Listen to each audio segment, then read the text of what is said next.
एक बारी जोर ना हालेलुया बोलो सब जन।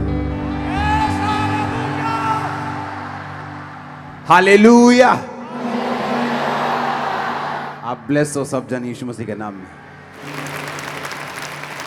आमीन। उत्पत्ति 14 उसकी 1 से लेके हम उस पूरे बाब को पढ़ेंगे। उसमें लिखा, शिनार के राजा अमरापेल और एलासर के राजा अरयोक और एलाम के राजा करदोल ओमेर और गोयीम के राजा तिदाल के दिनों में ऐसा हुआ कि उन्होंने सदोम के राजा बेरा और अमोरा के राजा बिरशा और अदमा के राजा शिनाब और सबोयीम के राजा शमेबेर और बेला जो सोअर भी कहलाता है, इन राजाओं के विरुद्ध युद्ध किया। इन पांचों ने सिद्दीम नामक तराई में जो खारे ताल के पास है एका किया। 12 वर्ष तो ये करदोला ओमेर के अधीन रहे, परंतु 13वें वर्ष में उसके विरुद्ध विद्रोह किया। 14वें वर्ष में करदोला ओमेर और उसके संगी राजा आए और रोकतनम में रपाइयों और हाम में जूजियों को और शबर किया त्रेम और अमोरियों एमियों को और सैयर नामक पहाड़ पर होरियों को मारते मारते एल पारान तक जो जंगल के पास है पहुंच गए। इसको समझना बहुत जरूरी है। आप नामों पे मत जाओ, लेकिन इसकी स्पिरिट को आपने समझना है। वहां से वो लौटकर एनी शपात को आए जो कदेश भी कहलाता है, और अमालेकियों के सारे देश और उन अमोरियों को भी जीत लिया जो हसोस नंतमार में रहते थे। तब सदोम अमोरा अदमा सबोयीम और बेला जो सोअर भी कहलाता है, इनके राजा निकले और सिद्दी नामक तराई में उनके साथ युद्ध के लिए उन्होंने लड़ाई की, पांति बांधी। अर्थात एलाम के राजा करदोला ओमेर, गयूम के राजा तिद्दाल, शिनार के राजा अमरापेल, एलासर के राजा अरयोक, इन चारों के विरुद्ध इन पांचों राजाओं ने पांति बांधी। सिद्दीम नामक तराई में जहां लसार मिट्टी के गढ़े ही गढ़े थे, सदोम और अमोरा के राजा भागते भागते उनमें गिर पड़े और जो बचे वो पहाड़ पर भाग गए। तब वो सदोम और अमोरा के सारे धन, उनकी वस्तुओं को लूट लाट कर चले गए, और अब्राहम का भतीजा लूत जो सदोम में रहता था उसको भी वो धन समेत लेकर वहां से चले गए। आपसे मैं छुटकारे की बात कर रहा हूं। जब से ये मैंने 7 हफ्ते शुरू किए हैं, जब से 7 हफ्ते शुरू हुए, सारा माहौल चेंज हो चुका है। हाँ, इस बात का सबूत है कि परमेश्वर आपको बड़ा छुटकारा देने जा रहा है। सुनो मेरी बात, हमारा परमेश्वर वो परमेश्वर है कि हमें लड़ने के लिए तलवारों की जरूरत नहीं, हमें लड़ने के लिए परमेश्वर की जरूरत है। हमारी जो बाइबल है ये सबसे बड़ा हथियार है, और हमारा लड़ने वाला परमेश्वर है। डरने की और घबराने की जरूरत नहीं। मैं आपको बता रहा हूं, अभी ध्यान से वचन को सुनना। आमीन। इस्राएलियों ने वो देखा है जो आज तक किसी विश्वासी ने नहीं देखा। फिरौन ऐसा राजा था, फिरौन मिस्र के राजा को बोलते थे, जिसके सामने कुछ नहीं चलता था। आप तो डेमोक्रेटिक देश में रहते हैं जहां पर लॉ है, लेकिन बाइबल कहती परमेश्वर अपने लोगों को उन राजाओं के पास से भी बचा के लेके आया जो उनके सबसे बड़े दुश्मन थे। उसने बाइबल कहती ए राजा, ओग राजा, जो अपने जमाने के बड़े बड़े राजा थे, उनको परमेश्वर ने मार गिराया। चिंता मत करो, वो तुम्हारे अंग संग है, तुम्हें मरने नहीं देगा वो। और मसीह लोग ये बात जानते हैं कि उनका परमेश्वर क्या कर सकता है। आमीन। जिस बड़े छुटकारे की मैं आपसे बात कर रहा हूं, उसका एक तरीका है। याद रखो, हर एक व्यक्ति बाइबल में बड़ी गवाही को नहीं पा सका। हर एक बंदा उत्थे नहीं पहुंच सका जिथे उन्हें पहुंचना चाहिए। बाइबल च लिखिया ਉਹੀ ਲੋਕ ਜਿਹੜੇ ਪਰਮੇਸ਼ਵਰ ਨੂੰ ਸਮਝਦੇ ਨੇ, ਜਿਹੜੇ ਪਰਮੇਸ਼ਵਰ ਦੇ ਵਚਨ ਨੂੰ ਸਮਝਦੇ ਨੇ, ਜਿਨ੍ਹਾਂ ਨੇ परमेश्वर ਦੀ आत्मा ਨੂੰ सुनिया, वही लोग पहुंच सके। अगर आज मुझे छुटकारा चाहिए तो बाइबल में तरीके लिखे, बाइबल में पैटर्न लिखा है, मुझे उसी पैटर्न को फॉलो करना है। आमीन। मैं हिंदी में इसलिए प्रीच कर रहा हूं ताकि जो दूसरी स्टेट्स के लोग हैं वो भी इस चर्च को सुनते हैं, पूरी इंडिया में सुनते हैं, ताकि वो भी सीख सकें और इस बड़े छुटकारे के भागी बन सकें। आमीन। अगर आप अब्राहम की स्टोरी को देखेंगे तो बाइबल कहती है परमेश्वर ने जब अब्राहम को बुलाया, उसने जब अब्राहम को उत्पत्ति 12 उसकी 1 से 5 के बीच में अब्राहम को परमेश्वर ने कहा, अब्राहम अपने देश, कुटुंब, अपने पिता के घर को छोड़कर उस देश को चला जाओ जो मैं तुझे दिखाऊंगा, मैं तुम्हें बड़ा छुटकारा दूंगा। पर बाइबल कहती अब्राहम ने क्या किया, उसने अपना सब कुछ, भेड़ बकरी पत्नी ली और अपना भतीजा भी साथ ले लिया। परमेश्वर ने उसको कहा था कि अपने कुटुंब को छोड़कर मेरे पास आना, लेकिन बाइबल कहती वो अपने भतीजे को साथ ले गया। और जब लूत उसके साथ बढ़ने लगा, अब्राहम एक बहुत अमीर इंसान था। बाइबल कहती परमेश्वर ने उसको भेड़ों की आशीष दी थी, वो चरवाहा था, परमेश्वर ने उसको बरकत दी थी। बाइबल कहती जैसे अब्राहम के भेड़ें बढ़ने लगी, क्योंकि परमेश्वर का जो कलाम था, जो वचन था, जो परमेश्वर की बरकत थी, वो अब्राहम के ऊपर थी। और इसी कारण, उस बरकत के कारण, उस ग्रेस के कारण लूत भी अब्राहम के साथ ब्लेस होने लगा। और जिस तरह अब्राहम की भेड़ें बढ़ने लगी, लूत की भेड़ें भी बढ़ने लगी, लूत की फाइनेंशियल ब्लेसिंग भी बढ़ने लगी। और बाइबल कहती लूत भी अब्राहम की तरह आशीषित और अमीर होता गया। एक बात लूत भूल गया कि आज लोग छुटकारे में क्यों नहीं, आज क्रिश्चियन लोग भी अंडर बॉन्डेजेस हैं, आज क्रिश्चियन लोग भी बंधनों के नीचे हैं। कारण क्या है? आज मैं आपको वो कारण बताऊंगा। अगर आपने कारण समझ लिया, अगर आपने ये वचन समझ लिया और आपने इस वचन को बार बार सुना, और आपने अभी भी सुना और घर जाके फिर इसको सुनना और फिर दोबारा सुनना और दूसरे क्रिश्चियन लोगों को ये मैसेज फॉरवर्ड करना, मैं आपको बता रहा हूं एक बड़ा छुटकारा आपकी लाइफ में एंटर कर चुका है यीशु के नाम में। अब बाइबल कहती जब लूत भी ब्लेस होने लगा, कि अब्राहम ਤਾਂ ਬਲੈਸ ਸੀਗਾ ਹੀ ਸੀਗਾ, ਬਾਈਬਲ ਕਹਿੰਦੀ ਲੂਤ ਵੀ ਉਹਦੇ ਨਾਲ ਰਲ ਕੇ ਉਹੀ ਆਸ਼ੀਸ਼ਾਂ ਲੂਤ ਦੀ ਜ਼ਿੰਦਗੀ ਦੇ ਵਿੱਚ ਵੀ ਆਉਣ ਲੱਗੀਆਂ। ਬਾਈਬਲ ਕਹਿੰਦੀ ਹੈ लूत भी ब्लेस होने लगा, पर बाइबल कहती है कि अब्राहम के चरवाहों के साथ लूत के चरवाहों का झगड़ा हुआ। ये दोनों चरवाहे आपस में, इन दोनों का स्टाफ आपस में झगड़ने लगा। और बाइबल कहती है अब्राहम ने लूत को बुलाया, लूत को बोला कि ऐसा सही नहीं कि हम दोनों आपस में लड़ें, तू अगर इधर जाएगा तो मैं इधर जाऊंगा, तू इधर जाएगा तो मैं इधर जाऊंगा, तू पहले चुन ले तुझे कौन सी जमीन चाहिए, तू जो जमीन चुनेगा मैं उसके सामने चला जाऊंगा, लेकिन पहले तू चुन। और बाइबल कहती है लूत ने अपनी आंखों से देखा और एक तराई, एक सिंची हुई तराई जिसमें हरी घास ही घास थी, उसने चुन लिया। और बाइबल कहती परमेश्वर ने फिर अब्राहम को कहा, जब लूत चला गया, परमेश्वर ने कहा अब्राहम अपनी आंखें उठा और ये सारी जमीन देख, मैं तुझे और तेरे वंश को आने वाले समय में दे दूंगा। अब सुनो ध्यान से, क्यों लूत ब्लेस हो रहा था? और बाइबल कहती लूत जब उससे चला गया और जब वो देश लड़ाई झगड़े में पड़ गए, वो देशों का दूसरे देशों के साथ झगड़ा हुआ, दूसरे देश के राजा उसके देश में आए, उन राजाओं को मारकर सारा कुछ लूट लिया, और लूत भी उसी देश में रहता था और उसको भी वो लूट कर अपने साथ ले गए। अब्राहम को यह बात मालूम हुई कि तेरा भतीजा लूट लिया गया। बाइबल कहती उसने अपने 318 शिक्षित पुरुष साथ लिए और 318 लोगों को लेकर, बाइबल कहती है वो उनसे, राजाओं से लड़ने के लिए गया। ये वो राजा थे जो दूसरे राजाओं से जीत चुके थे। मान लो एक टीम क्रिकेट में जीतती है, एक क्वार्टर फाइनल, फिर सेमीफाइनल, हाँ एक फाइनल में पहुंचती है।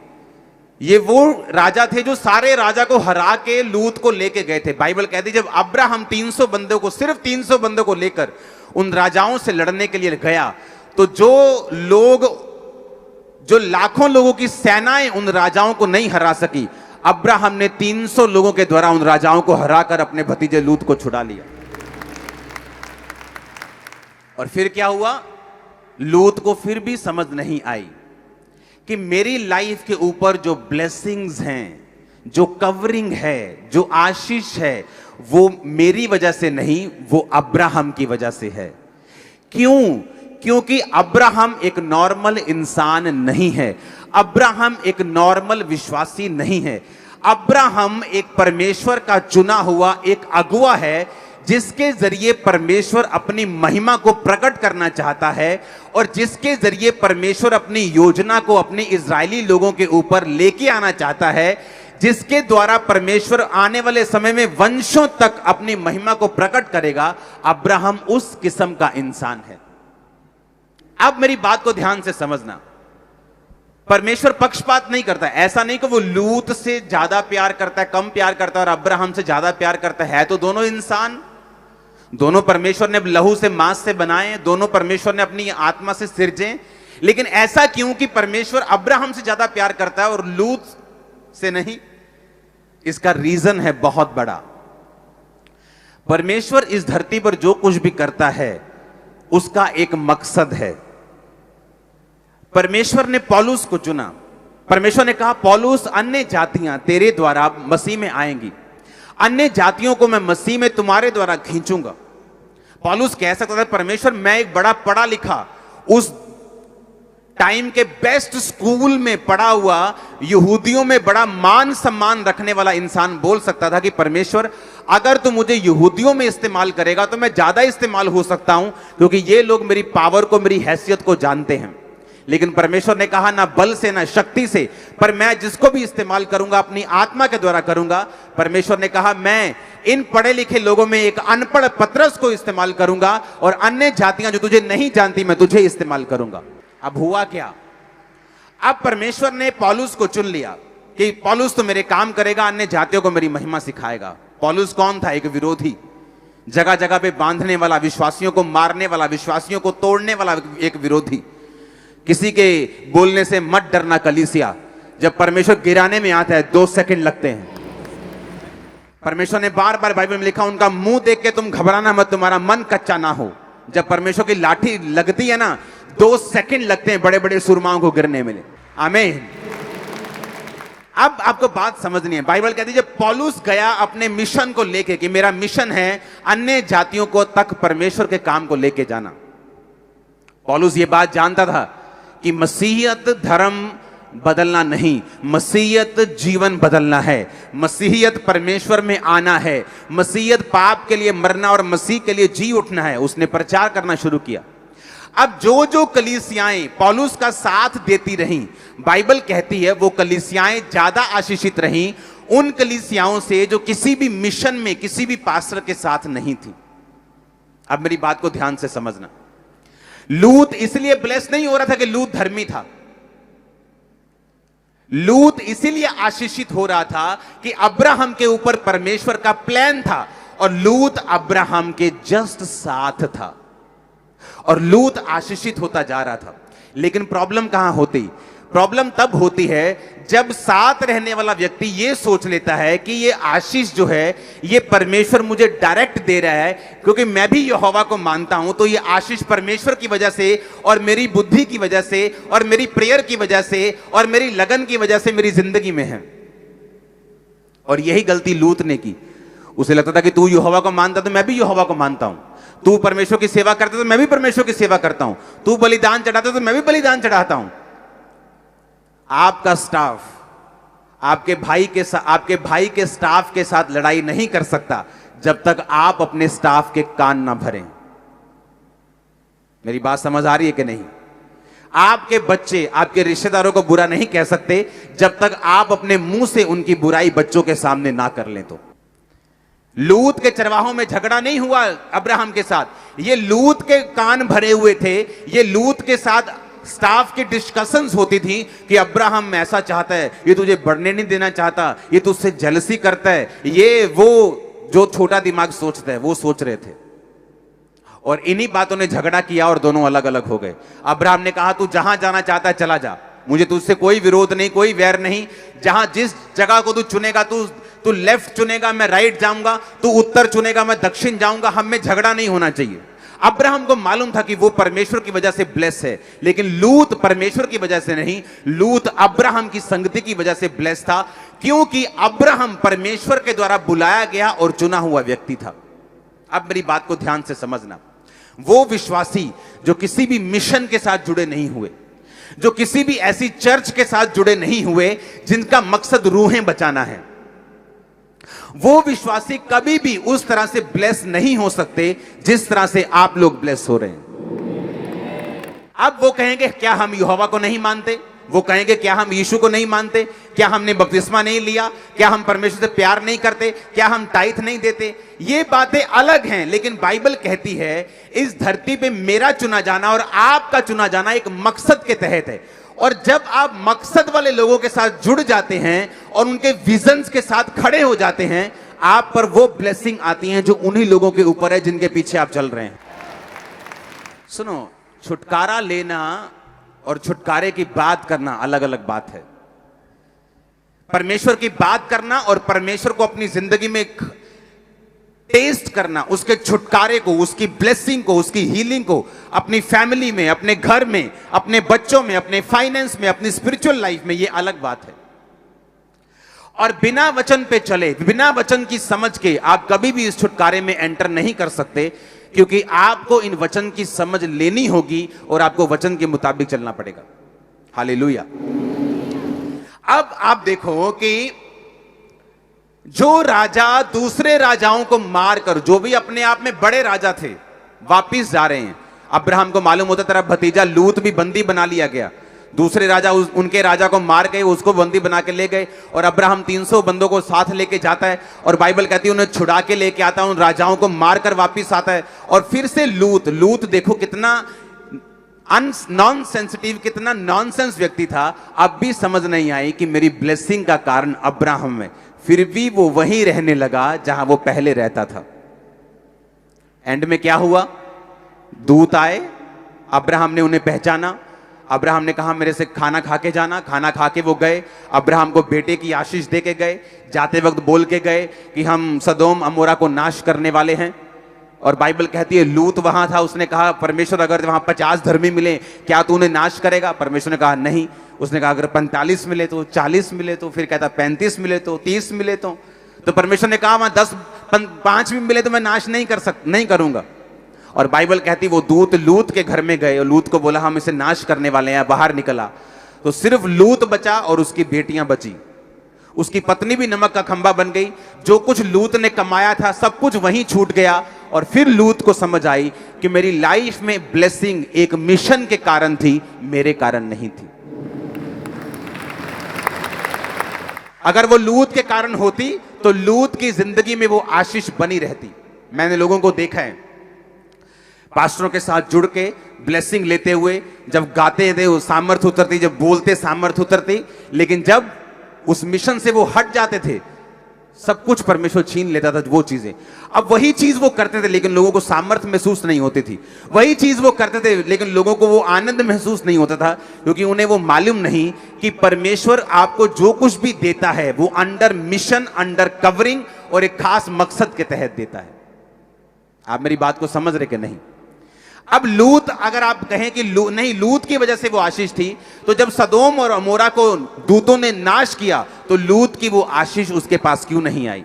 उसकी पत्नी, उसकी लड़कियां भी वहां रह रहकर करप्ट हो चुकी थी, और ऐसी जाति लूत और उनकी अपनी बेटियों से पैदा हुई जिससे सारी उम्र अमोनियों और मुआबियों से परमेश्वर ने फिर नफरत की। हालेलुया। कितना खतरनाक है एक व्यक्ति का रूहें बचाने वाले लोगों के साथ ना जुड़ना, जो क्रिश्चियन है, जो मसीह में है, जो ये जानता है कि आपका प्राइम मकसद, यीशु मसीह ने जाने से पहले, स्वर्ग चढ़ने से पहले क्या कहा था? सब जातियों को चेला बनाओ, उन्हें बाप बेटा पवित्र आत्मा के नाम में बपतिस्मा दो, और देखो जगत के अंत तक मैं तुम्हारे साथ हूं। ये मेरा मकसद नहीं है, ये आपका मकसद है। वहां पे सिर्फ 12 चेले नहीं थे, बाइबल कहती वहां पे 500 से ज्यादा विश्वासी खड़े थे जब यीशु मसीह ने कहा तुम जाओ और सब लोगों को चेला बनाओ। इसका मतलब आप एक मकसद के तहत बुलाए गए हैं, आप सुसमाचार सुनाने के मकसद के तहत बुलाए गए हैं। उस मकसद को जब हम पूरा करेंगे, उन्होंने प्रेरितों के साथ मिलकर उस मकसद को पूरा किया। किसी के पास घर था, उन्होंने घर बेच दिया, पैसे थे पैसे दे दिए, गोल्ड था गोल्ड बेच दिया, मिशन के कामों को कंप्लीट किया, पौलुस की सहायता की, पतरस की सहायता की, और वो खुद भी ब्लेस होते गए। गिनती में कलीसिया दिन प्रतिदिन बढ़ती गई। उन 12 को खत्म करने का यत्न किया गया, 400 करोड़ हो गए आज हम। हालेलुया। ये भूल जाओ कि क्रिश्चियन लोगों पे आप दबाव डाल दोगे तो क्रिश्चियन खत्म हो जाएंगे। अरे ये फूट निकलेंगे, इतने निकलेंगे तुम गिन नहीं पाओगे। ये तुम्हारी गिदड़ भपके से डरने वाले कोई नहीं है ये लोग। जब तुम मसीह में बपतिस्मा लेते हो, तुम अपने लिए मर चुके हो, उसी दिन तुम मसीह में जी उठे हो। अब यीशु मसीह जानता है तुम्हारे साथ क्या करना है। आमीन। यीशु मसीह को मालूम था कि आने वाले समय में क्या होगा, वो सब जानता था। मत्ती 10 उसकी 26 से 42 आयत को पढ़ेंगे, उसमें लिखा है इसलिए मनुष्यों से मत डरना, क्योंकि कुछ ढका नहीं जो खोला ना जाएगा, ना कुछ छिपा है जो जाना ना जाएगा। जो मैं तुमसे अंधियारे में कहता हूं तुम उजाले में कहो, जो कानों कान सुनते हो उसे छतों पर से प्रचार करो। जो शरीर को घात करते हैं पर आत्मा को घात नहीं कर सकते, उनसे मत डरना। उससे डरो जो आत्मा और शरीर दोनों को नरक में नष्ट कर सकता है। क्या एक पैसे में दो गुरैया नहीं बिकती? तो भी तुम्हारे पिता की इच्छा के बिना उनमें से एक भी भूमि पर नहीं गिरती। तुम्हारे सिर के बाल भी गिने हुए हैं, तुम डरो नहीं, तुम बहुत गोरैयों से बढ़कर हो। जो कोई मनुष्यों के सामने मुझे मान लेगा, मैं स्वर्ग के पिता के सामने उन्हें मान लूंगा।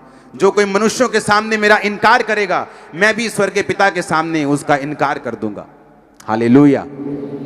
लोग जा रहे हैं लोगों के घर में, बोल रहे हैं, ए तो अपने धर्म में वापस नहीं आया, तेरे मरने पे नहीं आएंगे, तेरी शादी पे नहीं आएंगे, तेरा पिंड तेनू छड़ दूंगा। हाँ, और बाद में क्या बोलते हैं, तेरे ना कोई जबरदस्ती तो नहीं कर रहे काका। तो ये क्या, ये जबरदस्ती नहीं, ये है जबरदस्ती। क्रिश्चियन जबरदस्ती नहीं कर रहे, तुम लोग जबरदस्ती कर रहे हो। क्रिश्चियन कहां जबरदस्ती कर रहे हैं? और हमें कोई ऐतराज नहीं। अगर मेरी टीचिंग पर, खुदा की टीचिंग में दम होगा तो लोग मसीह में आ जाएंगे। अगर पवित्र आत्मा में चंगा करने की शक्ति होगी, चमत्कार करने की शक्ति होगी, तुम में से कोई भी किसी को रोक नहीं पाएगा। ज्यादा लोग परमेश्वर में आएंगे। हालेलुया। हमें कोई ऐतराज नहीं है। आमीन। हमें परमेश्वर पे इतना भरोसा है, उसकी टीचिंग पे, उसकी पावर पे इतना भरोसा है कि हमें ऐसा कोई जबरदस्ती करने की जरूरत नहीं। आमीन। किसी को पैसे देने की जरूरत नहीं, उसको यीशु मसीह दे दो बस। ये लाखों करोड़ों खरबों की लॉटरी यही है। हालेलुया। उसमें आगे लिखा, मनुष्य के बैरी उसके घर के लोग होंगे। मैं इसलिए आया हूं कि मनुष्य उसके पिता और बेटी को, उसकी मां और बहू को उसकी सास से अलग करूं। मनुष्य के बैरी उसके घर के लोग होंगे। जो माता पिता को मुझसे अधिक प्रिय जानता है, मेरे योग्य नहीं। बेटा बेटी को मुझसे अधिक प्रिय जानता है, मेरे योग्य नहीं। जो कोई अपना क्रूस लेकर मेरे पीछे ना चले, मैं मेरे योग्य नहीं। जो अपना प्राण बचाएगा वो उसे खोएगा, और जो कोई मेरे लिए अपना प्राण खोएगा वो उसे पाएगा। जो तुम्हें ग्रहण करता है वह मुझे ग्रहण करता है, जो कोई मुझे ग्रहण करता है वह पिता को ग्रहण करता है। जो भविष्यद्वक्ता को भविष्यद्वक्ता जानकर ग्रहण करे वह भविष्यद्वक्ता का बदला पाएगा। जो धर्मी को धर्मी जानकर ग्रहण करे वह धर्मी का बदला पाएगा। बाइबल कहती है, अगर आप धर्मी को धर्मी जानेंगे कि ये लोगों को परमेश्वर ने खड़ा किया है, ये लोग परमेश्वर के द्वारा खड़े किए गए, मैं इनका साथ दूंगा, मैं इनके साथ खड़ा हूंगा। बाइबल कहती वो ब्लेसिंग जो उनके ऊपर है वो आपके ऊपर आएगी। ये बिब्लिकल है। वो ब्लेसिंग सेम, वो फाइनेंशियल, वो स्पिरिचुअल, वो हर तरह की वो आशीष जो उन लोगों के ऊपर है, परमेश्वर ने कहा मैं तुम्हारे ऊपर वो दूंगा। आमीन। ये एक पैटर्न है। जब आप एक दर्शन, एक विजन में जुड़ जाते हैं, बाइबल कहती है उस दर्शन के कारण परमेश्वर आपको ब्लेस करता है। ऐसे सतावों का आना इतना जरूरी है जितना आप सोच भी नहीं सकते। जहां आप प्रचार नहीं कर रहे, आपके विरोधी वहां पे अब प्रचार कर रहे हैं। जहां आप नहीं पहुंच सकते वहां वो पहुंच रहे हैं, चाहे विरोध से, चाहे बहाने से, लेकिन मसीह का प्रचार हो रहा है। और इस बात के लिए शुक्रगुजार रहेंगे हम खुदा के सदा के लिए। जहां आपका YouTube नहीं पहुंच रहा, जहां टीवी नहीं पहुंच रहा, वहां विरोधी पहुंच रहे हैं। वो भी देख रहे हैं, अच्छा पास्टर क्या होता है, अच्छा ये हीलिंग क्या होती है, अच्छा ये चमत्कार क्या होता है। बस उनको बताते जाओ नेगेटिव, एक दिन खुदा पॉजिटिव अपने आप कर देगा उनको। Don't worry. हालेलुया। ये जो प्रचार अभी शुरू हुआ है ना पंजाब में, ये परमेश्वर की ब्लेसिंग है पंजाब के ऊपर। कि अब हर बंदा मसीह का प्रचार कर रहा है, चाहे विरोध से, चाहे भली मनसा से, चाहे कलेश डालने के लिए, पर वो प्रीच कर रहे हैं। वो सारे हमारे भाई हैं, क्योंकि हम उनसे प्यार करते हैं, क्योंकि वो हमारा प्रचार कर रहे हैं। हालेलुया। हम उनकी ब्लेसिंग के लिए प्रार्थना करते हैं। आमीन। मैं कड़वाहट में नहीं आता हूं, क्योंकि मुझे पता है परमेश्वर क्या कर रहे हैं। बहुत से लोग सोशल मीडिया पे शेयर करते हैं दूसरे धर्म के लोगों की पिक्चर्स को, उनकी वीडियोस को, जहां वो मार कुटाई कर रहे हैं, एक दूसरे के बाल पकड़ रहे हैं, दाढ़ियां पकड़ रहे हैं। आपको ऐसा नहीं करना चाहिए। हमने लोगों के जैसा नहीं बनना। हमने कड़वाहट नहीं अपनी निकालनी है, हमने कड़वे नहीं होना, हमने तोहमत नहीं लगानी। हर जगह ब्लैक शीप्स होती हैं, हर धर्म के लोगों में काली भेड़ें होती हैं। तो एक दूसरे की कमियां हमने नहीं दिखानी। हम वो प्रीच करेंगे जो बाइबल में लिखा है। लंगड़ों को चलाएंगे, अंधों को दिखाएंगे, कोढ़ियों को शुद्ध करेंगे, वो सब करेंगे जो बाइबल में लिखा है, लेकिन कड़वे नहीं होंगे। किसी के धर्म की खिलाफत नहीं करेंगे। आमीन। हमें मालूम है यीशु मसीह ने हमें क्या सिखाया है। किसी से डरेंगे नहीं, किसी से घबराएंगे नहीं। जो करते थे और करेंगे, जबरदस्त करेंगे। आमीन। बाकी लोगों की बात तो इंडिया में, पंजाब में पास्टर्स के पास इतने लोग हैं जितने लोग इमेजिन भी नहीं कर सकते। मैं आपको सच कह रहा हूं। लोगों को 5000 लोगों को इकट्ठा करने के लिए 10-10 दिन काम करना पड़ता है। अगर पंजाब के पास्टर्स एक मैसेज कर दे, लाखों लोग सड़कों पे आ जाएंगे, मैं बता रहा हूं। लेकिन बात ऐसी है कि हमें कोई भी कड़वा नहीं कर सकता। हमें मालूम है परमेश्वर क्या कर रहा है। आमीन। आपको पता है दुनिया के 20% हिस्से के ऊपर रोमन साम्राज्य राज करता था, और बाइबल कहती है क्रिश्चियंस लोगों ने उस राज्य को चलाया। एक दिन वही क्रिश्चियन लोगों के खिलाफ वो साम्राज्य बन गया, और एक दिन फिर नाश भी हो गया।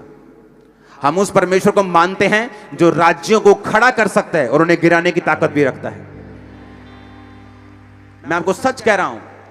लेकिन हमें कड़वे होने की जरूरत नहीं, क्योंकि ये परमेश्वर का काम, वह हमारे भाई हमारा ही काम कर रहे हैं, हमारे काम को आसान कर रहे हैं, हमारे ही बोझ उठा रहे हैं। तो करने दो, एंजॉय करने दो। Hallelujah, hallelujah. अब जिसको नहीं भी पता यार ये पास्टर्स होते क्या हैं, ये लिखा क्या है बोर्ड के ऊपर, सर्च तो करो इंटरनेट पे, ये पास्टर्स होते क्या हैं। बस सर्च करो एक बार, फिर तुम जानो, खुदा जाने, हम जाने। करो तो सही सर्च। हालेलुया। करो तो सही, मिरेकल्स होते हैं कि नहीं, करो तो सही, सर्च करो। सुनो, विरोध अगर ना हो, बड़ी सारी क्लीनिंग हो रही है चर्च में। लोग देखते हैं अच्छा पास्टर्स खड़े होते हैं, वाह गाड़ियां आ गई, बड़ी बड़ी हजारों करोड़ों की बिल्डिंग्स आ गई, बड़े बड़े काम, हम भी पास्टर बनेंगे। लेकिन उन्हें यह मालूम नहीं कि जो फेक लोग हैं उड़ जाएंगे, वो डर जाएंगे, अब छुप जाएंगे, नजर नहीं आएंगे, हीलिंग नहीं करेंगे, डिलीवरेंस करनी भूल जाएंगे। उन्हें कुछ पता नहीं। अभी कोरोना के टाइम पहले बोलते थे यीशु मसीह ये कर सकता है, वो पास्टर फिर कहीं नजर ही नहीं आए कोरोना टाइम पे ऊपर। और आपको मालूम है ये चर्च पहले दिन, जब महामारी का पहला दिन, लोग डर रहे थे, हम सड़कों के ऊपर थे पंजाब पुलिस के साथ। अब ये टाइम में जब विरोध हो रहा है, आपके साथ खड़े होंगे हम। अब कोई भी विश्वासी हो, किसी भी मिशन का हो, साथ खड़े होंगे। आमीन, हालेलुया। अब वो टाइम है जब परमेश्वर छांटी भी करेगा, क्लीनिंग भी करेगा। जो लोग पैसों के लिए खड़े हुए हैं, फेम के लिए खड़े हुए हैं, शौहरत के लिए खड़े हुए हैं, लड़कियां पटाने के लिए खड़े हुए हैं, सब भाग जाएंगे। हालेलुया। जब उनको डर लगेगा, अच्छा विरोध, ये विरोध भी हो रहा है, अच्छा इससे तो मेरा खतरा भी है, ये छोड़ो, कुछ और करते हैं। लेकिन जो खुदा के साथ प्यार करते हैं वो और बढ़ेंगे, वो खड़े रहेंगे। हालेलुया। जो पास्टर्स अपनी सेवा कर रहे हैं, उनको आजकल दिक्कत आ रही है कि उनके पास सर्टिफिकेट नहीं है। तो मिशन स्ट्रॉन्ग शेफर्ड नाम की एक संस्था को रजिस्टर्ड कर दिया गया, जो आपको सर्टिफिकेट देगी। जितने पास्टर्स हैं, खुल के सेवा करोगे तुम लोग। वो रजिस्टर्ड हो चुकी हैं, और जो एक्शन कमेटी है वो अंडर रजिस्ट्रेशन चल रही है। उसकी एक हफ्ते में अनाउंसमेंट होगी। और जो मिशन स्ट्रॉन्ग शेफर्ड है वो रजिस्टर्ड हो चुकी है। उसमें जितने पास्टर्स के पास सर्टिफिकेट नहीं है, पूरे इंडिया में जहां से भी उनको कोर्स कराया जाएगा। वो ऑनलाइन कोर्स करेंगे, पास्टर की ट्रेनिंग लेंगे, ऑर्डिनेशन सर्टिफिकेट लेंगे, खुल के सेवा करेंगे, जहां मर्जी खड़े हो जाएं, कोई दिक्कत, कोई चैलेंज नहीं कर सकता। हर चीज पे काम हो रहा है, एक एक चीज पे। अगर मैं थर्सडे संडे यहां नहीं था तो एक एक चीज पे मैं काम कर रहा हूं, एक एक चीज पे जो पंजाब में चल रही है, इंडिया में चल रही है। Don't worry, don't worry. आपने शायद वो दिन नहीं देखे जो पुराने टाइम में जो हमने देखे हैं, मसीह में जब विरोध होता था, वो हमने जीता है, ये भी जीतेंगे। Don't worry. Mission strong shepherd अब बहुत जल्दी शायद बड़ी मीटिंग्स में अनाउंस हो जाएगा। तो अगले 15-20 दिनों में बहुत सारी अनाउंसमेंट्स हो जाएंगी, बहुत सारी चीजों पर काम होने शुरू हो जाएंगे। एक बात मैं आपको बताना चाहता हूं, खामरा चर्च पहले से सिक्योर है। जितने हमारे 3.5 लाख मेंबर्स हैं, खामरा चर्च को किसी भी कमेटी की जरूरत नहीं। हम अपने आप में कमेटी काम कर रहे हैं। और मैं हैरान हूं, जो पास्टर जिनकी चर्च छोटी चर्चेस हैं, ये उनके लिए है। तो मेक श्योर आप आप इस कमेटी के ऊपर फालतू का प्रेशर या फालतू के कमेंट्स इस पे ना करें। हुन एक थे जी, हुन एक काम, ए वाला काम क्यों नहीं? यार तुम्हारे खरीदे हुए नहीं है, हम लोगों को तुम तनख्वाह नहीं देते हो, हम लोग तुम्हारे कर्जदार नहीं हैं, हम प्रेम से खड़े हुए हैं भाइयों के बोझ के कारण।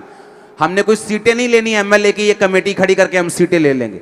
हमने कुछ भी लेना हो तो हम अपने आप में इनफ है, सब कुछ ले सकते हैं, तो हमें कमेटियां कमोटियों की कोई जरूरत नहीं है।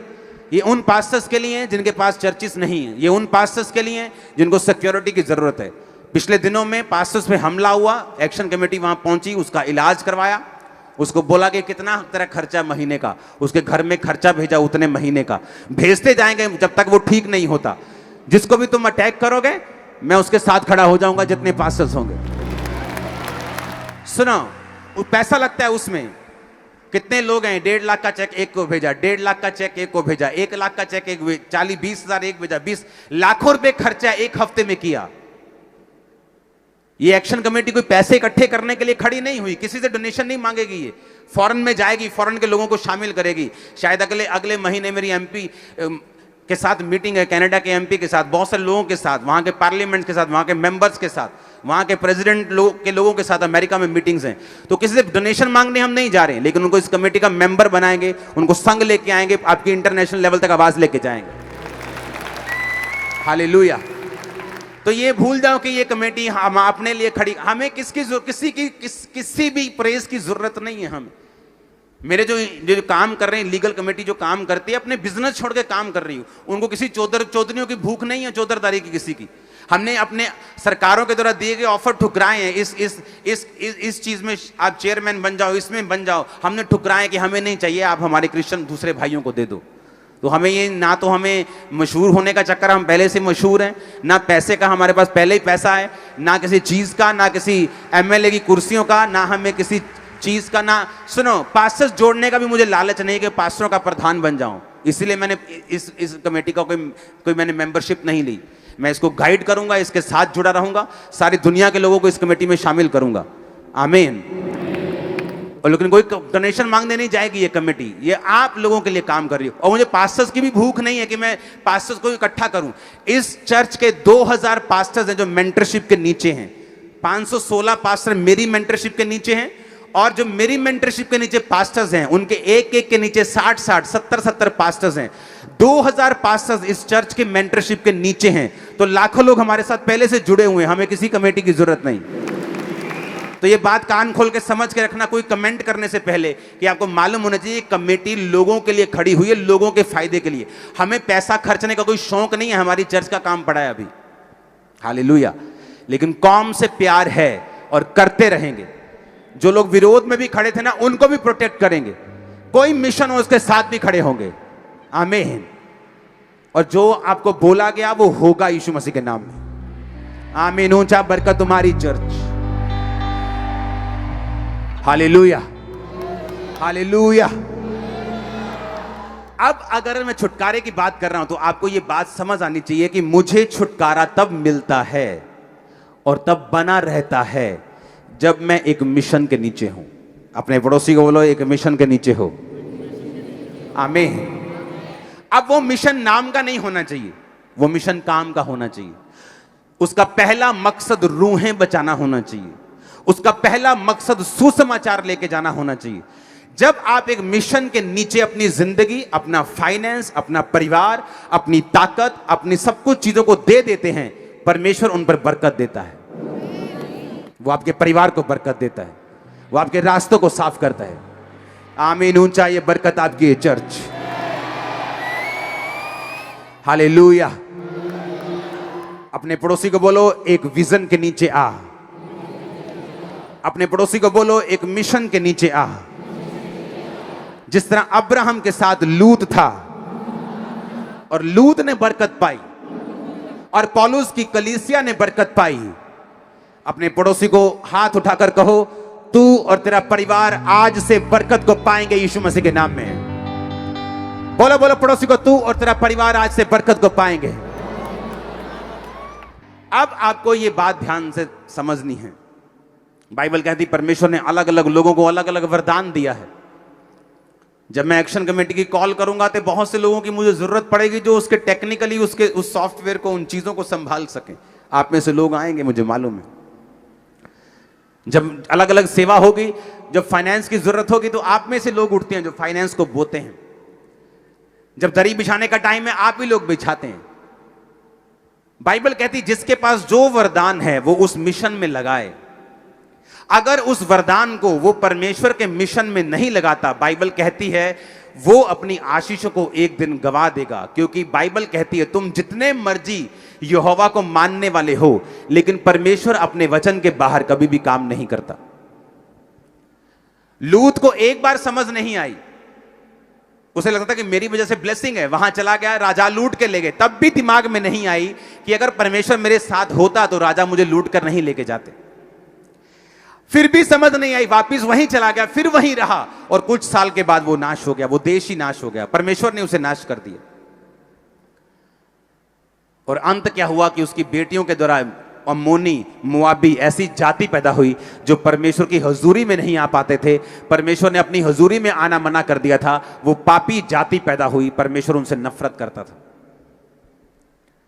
मेक श्योर जो दर्शन परमेश्वर ने आपको दिया है, जो सेवकाई परमेश्वर ने आपको दी है, जो अगुवे परमेश्वर ने आपको दिए हैं, अपनी हर गिफ्ट से, अपनी हर ताकत से उनके साथ खड़े होना है। यह आपकी बरकत का कारण होगा, यह आपकी ब्लेसिंग का कारण होगा। Hallelujah, hallelujah.